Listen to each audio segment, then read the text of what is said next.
नमस्कार दोस्तों, आप सभी का मेरे YouTube चैनल जय श्री राम पर स्वागत है। प्रिय भक्तों, आज बृहस्पतिवार के दिन आप बृहस्पति देव की बहुत ही दुर्लभ कथा सुनेंगे। इस कथा को सुनने से भक्तों की सभी मनोकामनाएं भगवान बृहस्पति देव की कृपा से पूर्ण हो जाती है। तो आइए बड़ी ही श्रद्धा और प्रसन्नचित्त मन से इस कथा को सुनते हैं। तो आइए सुनते हैं बृहस्पतिवार व्रत कथा। प्राचीन समय की बात है। भारत में एक राजा राज करता था। वह बड़ी प्रतापी तथा दानी था। वह नित्य प्रतिदिन मंदिर में भगवत दर्शन करने के लिए जाता था। वह ब्राह्मण और गुरु की सेवा किया करता था। उसके द्वार से कोई भी याचक निराश होकर नहीं लौटता था। वह प्रत्येक गुरुवार को व्रत रखता एवं पूजन करता था। हर दिन गरीबों की सहायता करता था। परंतु यह सब बातें उसकी रानी को अच्छी नहीं लगती थी। वह ना ही व्रत करती और ना किसी को एक भी पैसा दान में देती थी। वह राजा से भी ऐसा करने को मना करती थी। एक समय की बात है कि राजा शिकार खेलने वन में गए। घर पर रानी और दासी थी। उस समय गुरु बृहस्पति साधु का रूप धारण करके राजा के दरबार पर भिक्षा मांगने के लिए आए। साधु ने रानी को भिक्षा मांगी तो वह कहने लगी, हे साधु महाराज, मैं इस दान और पुण्य से तंग आ गई हूँ। इस कार्य के लिए तो मेरे पतिदेव ही बहुत है। अब आप एक मुझ पर कृपा करें कि यह सारा धन नष्ट हो जाए तथा मैं आराम से रह सकूं। साधु रूपी बृहस्पति देव ने कहा, हे देवी, तुम बड़ी विचित्र हो। संतान और धन से कोई दुखी नहीं होता, इसको सभी चाहते हैं। पापी भी पुत्र और धन की इच्छा करते हैं। अगर तुम्हारे पास धन अधिक है तो भूखे मनुष्यों को भोजन कराओ, प्याऊ लगवाओ, ब्राह्मणों को दान दो, धर्मशाला आदि बनवाओ, कुआं, तालाब, बावड़ी, बाग बगीचे आदि का निर्माण कराओ तथा निर्धनों और कुमारी कन्याओं का विवाह करवाओ, साथ ही यज्ञ आदि करवाओ। इस प्रकार के कर्मों से आपके कुल और आपका नाम प्रलोक में सार्थक होगा एवं स्वर्ग की प्राप्ति होगी। परंतु रानी साधु की इस बातों से खुश नहीं हुई। उसने कहा, हे साधु महाराज, मुझे ऐसी धन की आवश्यकता नहीं जिसको मैं अन्य लोगों को दान दूं तथा जिसको रखने और संभालने में मेरा सारा समय ही नष्ट हो जाए। साधु ने कहा, हे देवी, यदि तुम्हारी ऐसी इच्छा है तो जैसा मैं तुम्हें बताता हूँ तुम वैसा ही करना। बृहस्पतिवार के दिन घर को गोबर से लीपना, अपने केशों को पीली मिट्टी से धोना, केशों को धोते समय स्नान करना, राजा से कहना कि वह हजामत करवाए, भोजन में मांस मदिरा आदि खाना, कपड़ा धोबी के यहाँ धुलने को देना। इस प्रकार से 7 बृहस्पति करने से तुम्हारा धन नष्ट हो जाएगा। यह कहकर साधु महाराज रूपी बृहस्पति देव अंतर्ध्यान हो गए। रानी ने साधु के कहने के अनुसार 7 बृहस्पतिवार तक वैसा ही करने का विचार किया। साधु के बताए अनुसार कार्य करते हुए केवल 3 बृहस्पतिवार ही बीते थे कि उसके समस्त धन नष्ट हो गए। भोजन के लिए दोनों समय परिवार तरसने लगा तथा सांसारिक भोगों से दुखी रहने लगे। तब तक राजा रानी से कहने लगा कि हे रानी, तुम यहाँ पर रहो, मैं दूसरे देश को जाता हूँ, क्योंकि यहाँ पर मुझे सभी मनुष्य जानते हैं, इसलिए मैं यहाँ कोई कार्य नहीं कर सकता। मैं अब परदेश जा रहा हूँ, वहाँ कोई काम धंधा करूँगा, शायद हमारे भाग्य बदल जाएं। ऐसा कहकर राजा परदेश चला गया। वो वहाँ जंगल में लकड़ी काट कर लाता और शहर में बेचता। इस तरह जीवन व्यतीत करने लगा। इधर राजा के बिना रानी और दासियां दोनों दुखी रहने लगी। किसी दिन भोजन मिलता और किसी दिन जल पीकर ही रह जाती। एक समय रानी और दासियों को 7 दिन बिना भोजन के व्यतीत करने पड़े तो रानी ने अपनी दासी से कहा, हे दासी, यहाँ पास ही के नगर में मेरी बहन रहती है, वह बड़ी धनवान है, तो उसके पास जाओ और वहाँ से 5 सेर बेजर मांग कर ले आ, जिससे कुछ समय के लिए हमारा गुजारा हो जाएगा। दासी रानी के बहन के पास गई। रानी की बहन उस समय पूजा कर रही थी। बृहस्पतिवार का दिन था। दासी ने रानी की बहन से कहा, हे रानी, मुझे आपकी बहन ने भेजा है, मुझे 5 सेर बेजर दे दो। दासी ने यह बात अनेकों बार कही, परंतु रानी की बहन ने कोई उत्तर नहीं दिया, क्योंकि वह उस समय बृहस्पतिवार की कथा सुन रही थी। जब दासी को रानी की बहन से कोई उत्तर नहीं मिला तो वह दुखी हुई। उसे क्रोध भी आया। वह लौटकर रानी से बोली, हे रानी, आपकी बहन बहुत ही घमंडी है, वह छोटों लोगों से बात नहीं करती। मैंने उनसे कहा तो उसने कोई भी उत्तर नहीं दिया। मैं वापस चली आई। बोली, हे दासी, इसमें उसका कोई दोष नहीं है। जब बुरे दिन आते हैं तब कोई सहायता नहीं देता। अच्छे बुरे का पता विपत्ति में ही लगता है। जो ईश्वर की इच्छा होगी वही होगा। यह सब हमारे भाग्य का दोष है। उधर रानी की बहन ने सोचा कि मेरी बहन की दासी आई थी, परंतु मैं उससे नहीं बोली, इससे वह बहुत दुखी हुई होगी। अन्यथा कथा वो सुनकर विष्णु भगवान का पूजन समाप्त कर वह अपनी बहन के घर आई और कहने लगी, हे बहन, मैं बृहस्पतिवार का व्रत कर रही थी। तुम्हारी दासी हमारे घर गई थी, परंतु जब तक कथा होती है तब तक हम नहीं उठते हैं और ना ही बोलते हैं, इसलिए मैं नहीं बोली। कहो दासी क्यों गई थी? रानी बोली, बहन, हमारे घर में अनाज नहीं था। वैसे तुमसे कोई बात छिपी नहीं है, इस कारण मैंने दासी को तुम्हारे पास 5 सेर बेझर लेने के लिए भेजा था। रानी की बहन बोली, बहन देखो, बृहस्पति भगवान सबकी मनोकामना पूर्ण करते हैं। देखो, शायद तुम्हारे घर में अनाज रखा हो। यह सुनकर दासी घर के अंदर गई तो वहाँ उसे एक घड़ा बेझर भरा हुआ मिल गया।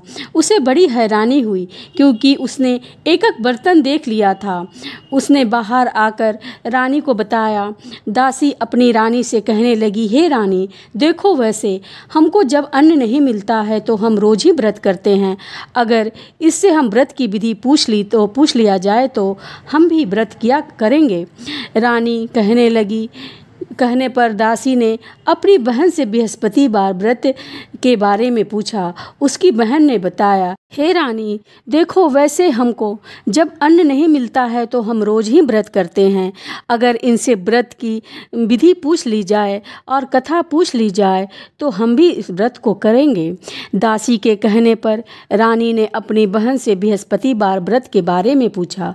उसकी बहन ने बताया, हे रानी बहन, बृहस्पतिवार को सूर्योदय से पूर्व उठकर स्नान करके बृहस्पतिवार का व्रत करना चाहिए, लेकिन उस दिन सिर नहीं धोना चाहिए। बृहस्पतिवार के व्रत में चने की दाल और मुनक्के से विष्णु भगवान का केले के वृक्ष के जड़ में पूजन करें तथा दीपक जलावे।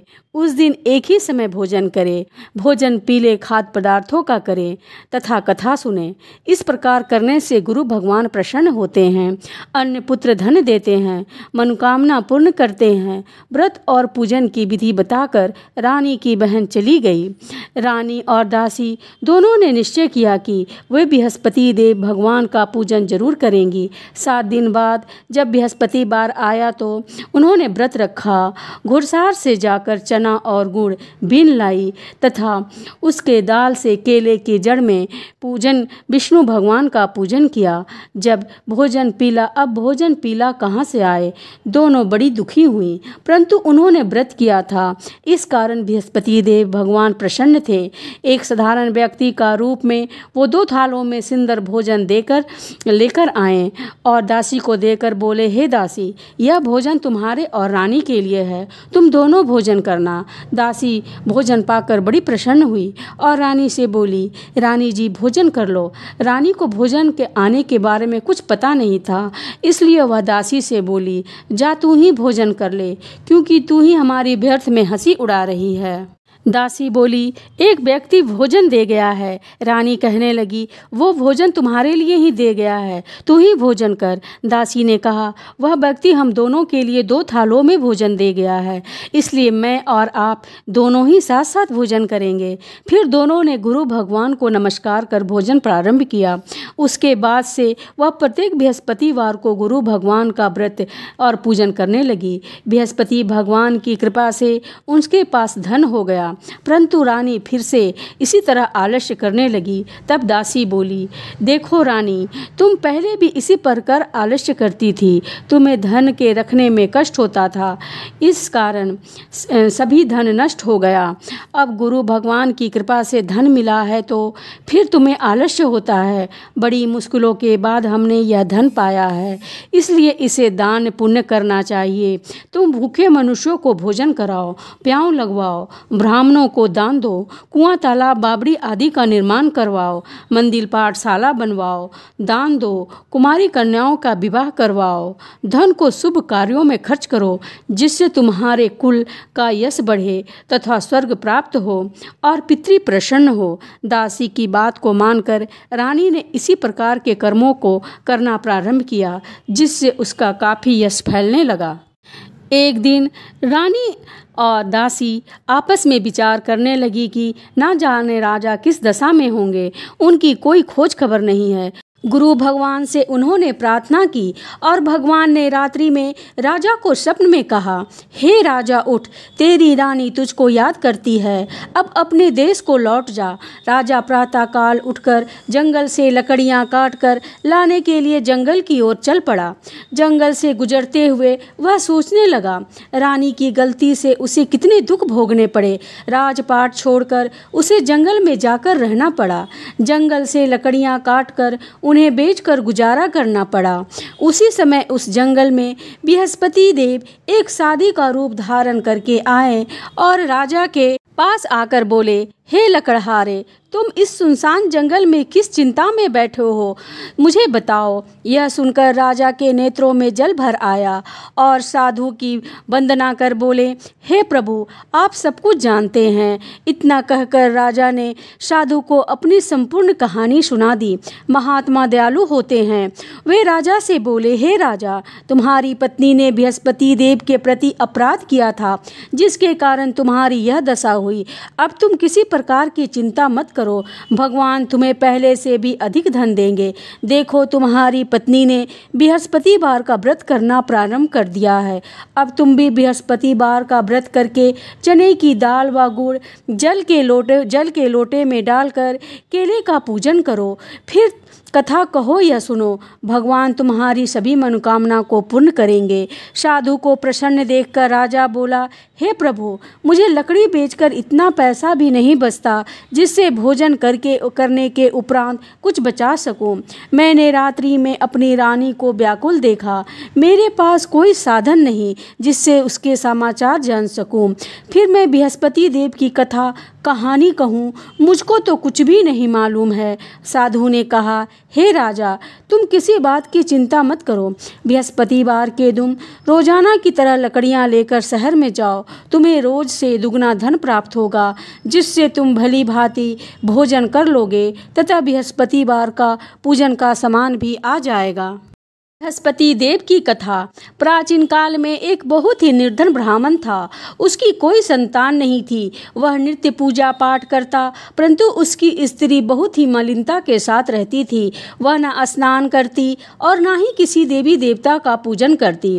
प्रातःकाल उठते ही सर्वप्रथम भोजन करती, बाद में कोई अन्य कार्य करती। ब्राह्मण देवता बहुत दुखी रहते थे। पत्नी को बहुत समझाते, किंतु उसका कोई परिणाम नहीं निकलता।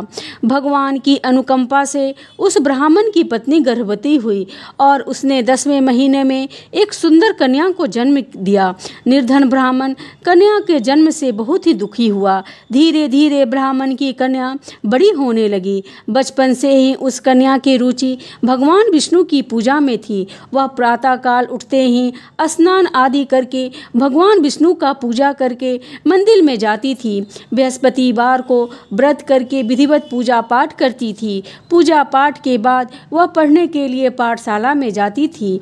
घर में चलते हुए वह मुट्ठी भर जौ साथ लेकर जाती और पाठशाला के रास्ते में थोड़ा थोड़ा जौ गिराते जाती। जब वह पाठशाला से घर लौटकर आती तो जौ को वह दाने सोने में बदलते हुए मिलते थे। लड़की सभी सोने के दाने बीन लाती थी। एक दिन जब वह सोने के दानों को साफ कर रही थी तो उसकी माँ ने कहा, बेटी, सोने के दाने साफ करने के लिए सोने का सोप का होना जरूरी है। अगले दिन बृहस्पतिवार था। उसने भगवान बृहस्पति देव की पूजा करते हुए प्रार्थना की, हे भगवान, यदि मैंने आपका व्रत विधिवत किया है तो मुझे सोने का सूप दे दो। भगवान बृहस्पति देव ने उसकी मनोकामना पूरी करने का वचन दिया। पाठशाला से लौटते समय उसे रास्ते में सोने का सूप पड़ा हुआ मिला। घर लौटकर सोने का सूप अपनी माँ को दिखाकर वह सोने के दाने साफ करने लगी। उसी समय नगर का राजकुमार उसके घर के पास से गुजरा। उस सुंदर लड़की को सोने के सूप में जौ साफ करते देख राजकुमार उस पर मोहित हो गया।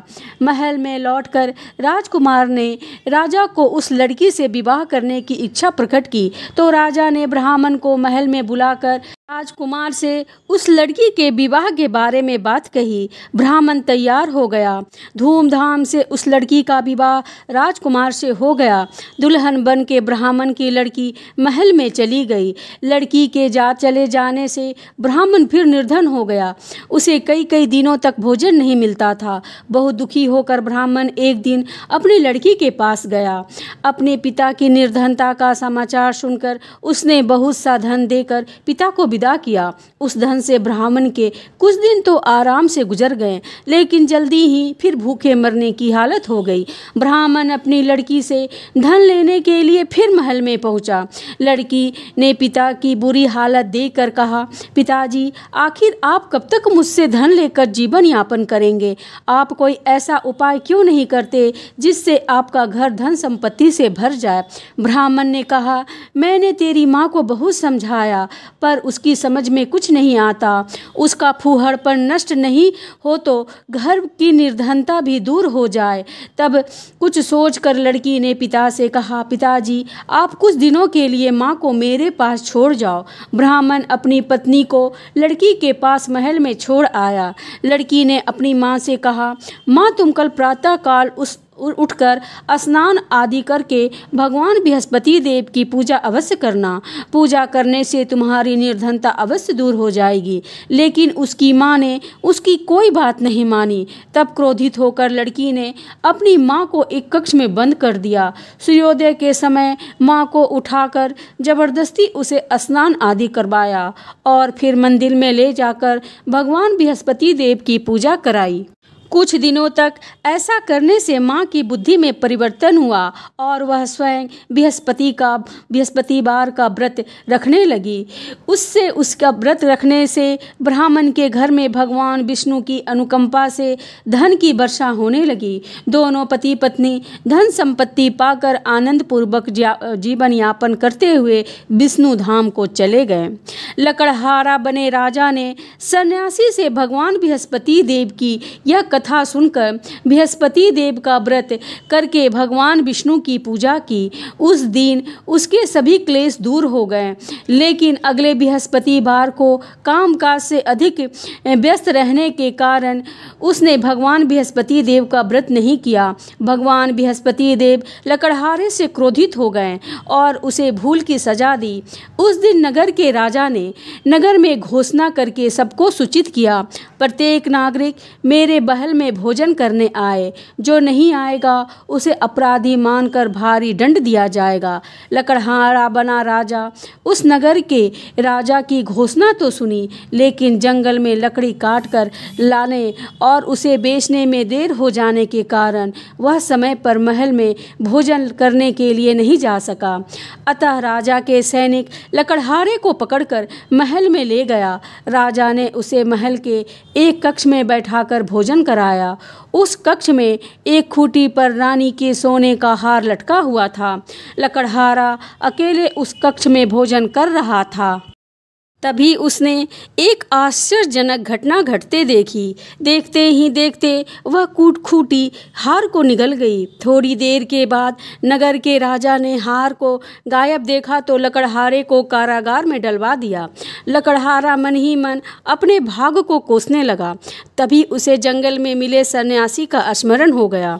थोड़ी देर में भगवान बृहस्पति देव सन्यासी के रूप में उसके सामने प्रकट हुए और कहा, हे लकड़हारे, तूने भगवान बृहस्पति देव की पूजा नहीं की, इसी कारण तुझे कष्ट हुआ है। लेकिन अब चिंता मत करो, बृहस्पतिवार के दिन कारागार के दरवाजे पर तुम्हें कुछ पैसे पड़े हुए मिलेंगे। उन पैसों से भगवान बृहस्पति देव का व्रत करके उनकी पूजा करोगे तो तुम्हारे सब दुख नष्ट हो जाएंगे। बृहस्पति देव के दिन दरवाजे पर पड़े मिले पैसे से चने और गुड़ मंगवाकर लकड़हारे ने बृहस्पतिवार की कथा कही तो और भगवान बृहस्पति देव ने प्रसन्न होकर उस नगर के राजा को स्वप्न में लकड़हारे को कारागार से मुक्त कराने को कहा। सुबह राजा ने अपने कक्ष में आकर देखा तो खूंटी पर रानी का हार मिल गया। राजा ने लकड़हारे को मुक्त कर दिया और उसे धन और आभूषण देकर विदा किया। लकड़हारा बना राजा उस नगर से चलकर अपने नगर पहुंचा तो उस नगर में कुएं, धर्मशाला, बाग बगीचे देखकर बहुत प्रसन्न हुआ। राजा ने किसी से पूछा, ये कुएं, धर्मशालाएं किसने बनवाई है? सबने उसे बताया कि ये सब रानी और उसकी दासी ने बनवाया है। राजा महल में पहुंचा तो रानी ने उसका भव्य स्वागत किया। तब राजा ने निश्चय किया कि सप्ताह में एक बार तो सभी बृहस्पतिवार का व्रत तथा पूजन करते हैं, परंतु मैं प्रतिदिन व्रत किया करूँगा तथा दिन में 3 बार कथा कहूँगा। अब राजा के दुसाले में हर समय चने की दाल बंधे रहता तथा दिन में 3 बार बृहस्पतिवार की कथा करता। कुछ दिनों के बाद राजा को अपनी बहन की याद आई। एक दिन घोड़े पर सवार होकर राजा अपने बहन से मिलने चल दिए। अभी राजा नगर से बाहर पहुंचा ही था कि उसने कुछ लोगों को एक शव को ले जाते हुए देखा। राजा को स्मरण हो आया कि आज उसने किसी को भी बृहस्पतिवार की व्रत की कथा नहीं सुनाई है। राजा ने उन लोगों को रोककर कहा, भाइयों, आप शव को ले जाने से पहले मुझसे बृहस्पतिवार की कथा सुन ले।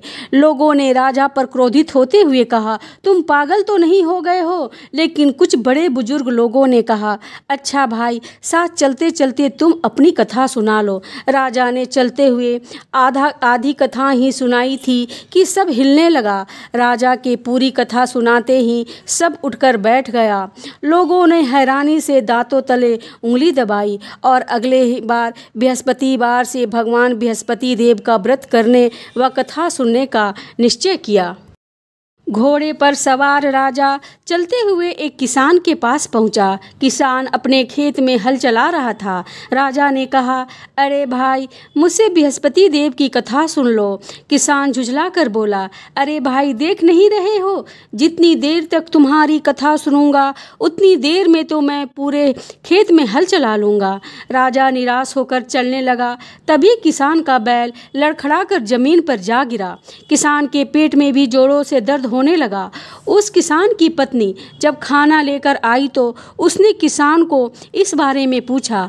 किसान ने घुड़सवार की पूरी कहानी सुनाई। किसान की पत्नी दौड़ती हुई राजा के पास पहुंचकर हाथ जोड़कर बोली, भैया, मैं तुम्हारी कथा सुनने को तैयार हूँ। राजा ने उसके साथ खेत पर पहुंचकर बृहस्पतिवार की कथा सुनाई। तभी बैल उठकर खड़ा हो गया। किसान के पेट का दर्द भी तुरंत ठीक हो गया। राजा अपनी बहन के घर पहुंचा तो उसकी बहन बहुत भगत हुई। अगले दिन सुबह उठकर राजा ने देखा घर के सभी लोग भोजन कर रहे हैं। किसी भूखे को बृहस्पतिवार की कथा सुनाए बिना राजा भोजन नहीं करता था। उसने बहन से कहा, बहन, क्यों घर में कोई ऐसा व्यक्ति है जिसने अभी तक भोजन नहीं किया है? उसकी बहन बोली, भैया, हमारे घर में तो क्या, आपको पूरे नगर में ऐसा कोई व्यक्ति नहीं मिलेगा जिसने सुबह सुबह भोजन नहीं किया हो। तब राजा ने बहन के घर से निकलकर उस नगर में बिना भोजन किए व्यक्ति की तलाश की। एक गडरिया के घर में उसका बेटा बीमार होने के कारण भूखे रह गया था। राजा ने उसको जाकर बृहस्पतिवार की कथा सुनाई। कथा सुनते सुनते गडरिया का बीमार बेटा बिल्कुल ठीक हो गया। सबने राजा की बहुत प्रशंसा की। एक दिन राजा ने अपनी बहन से कहा, बहन, अब हम अपने घर को चलते हैं, तुम भी हमारे साथ चलो। कुछ दिन वहाँ रहकर लौट आना। राजा की बहन ने अपनी सास से पूछा तो सास ने ताने देते हुए कहा, बहू मायके जाना है तो अकेली जाना, मेरे पोते को मत ले जाना। तुम्हारी भाई के कोई संतान नहीं है, कहीं तुम्हारी भाभी मेरे पोते पर कोई जादू टोना न कर दे। दूसरे कक्ष में बहन की सास की बातें सुनकर राजा दुखी मन से अकेले ही अपने नगर को लौट गया। रानी ने राजा से कहा, आप तो अपनी बहन को साथ लाने की बात कहकर गए थे, फिर बहन को साथ क्यों नहीं लाएं? राजा ने दुखी होते हुए कहा, रानी हम निसंतान हैं, इसलिए कोई हमारे घर आना पसंद नहीं करता। रानी ने राजा को समझाया, हे प्राणनाथ, हमें बृहस्पति देव ने सब कुछ दिया है, अब भगवान बृहस्पति देव हमें संतान भी अवश्य देंगे। बृहस्पतिवार को विधिवत व्रत करते हुए राजा रानी ने भगवान बृहस्पति देव से संतान के लिए प्रार्थना की।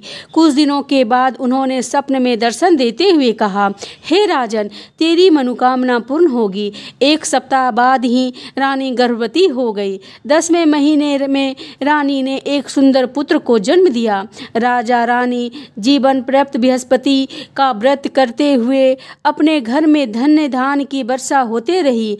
आनंद पूर्वक जीवन यापन करते हुए राजा रानी भगवान बृहस्पति देव की अनुकंपा से मोक्ष को प्राप्त करके सीधे बैकुंठ धाम पहुंच गए। बृहस्पति देव उसकी सदैव रक्षा करते हैं। जो संसार में सद्भावना और सच्चे हृदय से बृहस्पति देव का पूजन करते हैं, उनकी सभी मनोकामनाएं उसी प्रकार पूर्ण होती है जैसे राजा और रानी ने बृहस्पति देव की कथा का गुणगान किया। उनकी सभी इच्छाएं बृहस्पति देव ने पूर्ण की। मनुष्य को हृदय से उनका मनन करते हुए जयकार करना चाहिए। तो प्रेम से बोलिए, बृहस्पति देव की जय, विष्णु भगवान की जय, समस्त देवी देवताओं की जय। अब आप बृहस्पति देव की आरती सुनिए। जय बृहस्पति देवा, ओम जय बृहस्पति देवा, छिन छिन भोग लगाऊं कदली फल में बा।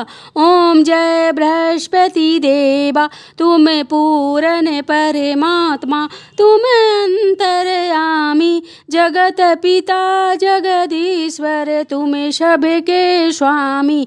ओम जय बृहस्पति देवा, चरणामृत निज निर्मल, सब पातक हरता, सकल मनोरथ दायक, कृपा करो भरता। ओम जय बृहस्पति देवा, तन मन धन अर्पण कर, जो जन शरण पड़े, प्रभु प्रकट तब हो कर, आकर द्वार खड़े। ओम जय बृहस्पति देवा, दीन दयाल दयानिधि, भक्तन हितकारी, पाप दोष सब हरता, भव बंधन हारी। ओम जय बृहस्पति देवा, सकल मनोरथ दायक, सब संशय हारी, विषय विकार मिटाओ, संतन सुखकारी। ओम जय बृहस्पति देवा, जो कोई आरती तेरी प्रेम सहित गावे, जेठानंद आनंद कर, सो निश्चय पावे। ओम जय बृहस्पति देवा, जय बृहस्पति देवा। तो प्रेम से बोलिए बृहस्पति देव की जय, बोलिए श्री लक्ष्मी नारायण की जय। तो दोस्तों, यदि आपको आज की कथा पसंद आई हो तो वीडियो को लाइक कीजिए, चैनल को सब्सक्राइब एवं शेयर कीजिए और कमेंट में भगवान बृहस्पति देव की जय अवश्य लिखिए। जय श्री राम।